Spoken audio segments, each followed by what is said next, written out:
الquality زي ما قُلناها الحلقة اللي فاتت أو اللي قبلها، الquality في تراجع في كل المراكز. إمم. خلاص أنت لسه في أول الحلقة بتقول المنتخب منتخب الشباب والمنتخب الأولمبي والمنتخب الأول، خلاص أنت بتتكلم إن ده بقى الوضع السائد على كل المنتخبات المصرية. إمم.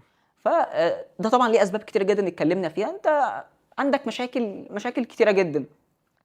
ما بتهتمش بالمحترفين المزدوجي الجنسية، ما بتهتمش بالأكاديميات مع اللعيبة الصغيرة. أنت مهمل كل الجوانب دي. فبالتالي دايمًا يقول لك إيه، اللي بيزرع بيحصد. ليه المغرب ظاهرة بالشكل والقوة دي عالميًا، مش هاقول لك إفريقيًا حتى، حتى على المستوى العالمي لأ. بقيت تسمع منتخب المغرب بقى يروح يلاعب البرازيل ويكسب البرازيل. إمم. صحيح. فاهم قصدي؟ بقى بالنسبة له يكسب إسبانيا، يكسب البرتغال، لإن خلاص زرع فحصد.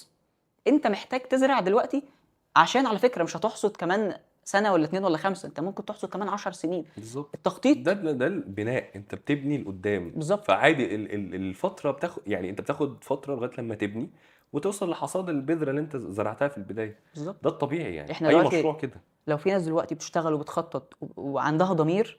دلوقتي مثلًا كأس العالم 2034 في السعودية، إمم. صح كده؟ إمم. 2034. يبقى من دلوقتي أبدأ أخطط إن أنا كأس العالم ده أعد له فريق محترم. أعد له فريق محترم. إمم. أنا عايز أروح فين؟ إمم. إنما هل أنت منتظر إن المنتخب بعد حوالي 6 شهور أو 7 شهور هيعمل حاجة في كأس العالم؟ مش عايز أكون مُحبط ومش عايز أحبط يعني، ولا عايز أحبط الناس. بس صعب جدًا. إمم. ولا يعني مش عايز أقول حتى ولا في بطولة أفريقيا، لإن أفريقيا برضه الوضع يختلف. خُد بالك منتخب مصر إفريقيًا أنت كبير. عارف أنت الكبير في أفريقيا. ممكن دلوقتي في بس منتخبات هيبتك راحت يا محمد، هيبتك راحت بسبب عوامل كتيرة جدًا. يعني خلّينا نتكلم نقول مثلًا أنت هيبتك كمنتخب مصر، منتخب مصر زي ما ذكرت في بداية الحلقة، أنت 2025 كانت سنة سيئة جدًا على المنتخبات المصرية.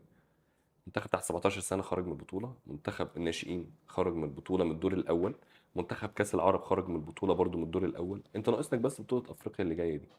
فأنت إعدادك نفسك للناشئين من تحت سيء جدًا، فأنت ما فيش حاجة مبشرة إنك طالع بلعيبة كويسة، خالص. صح؟ خالص. خلّينا نتكلم برضه في نقطة تانية، عايزين نشوف وجوه جديدة، إحنا زهقنا من ما القدام. عندكش. أنت بتشيل حلمي تجيب شوقي، شوقي تجيبه تشيله تحط حلمي، بعد كده تحط مش عارف حسام، بعد كده تجيب مش عارف إيه. فأنت بتلف في نفس الدايرة. يا جماعة نشوف وجوه جديدة.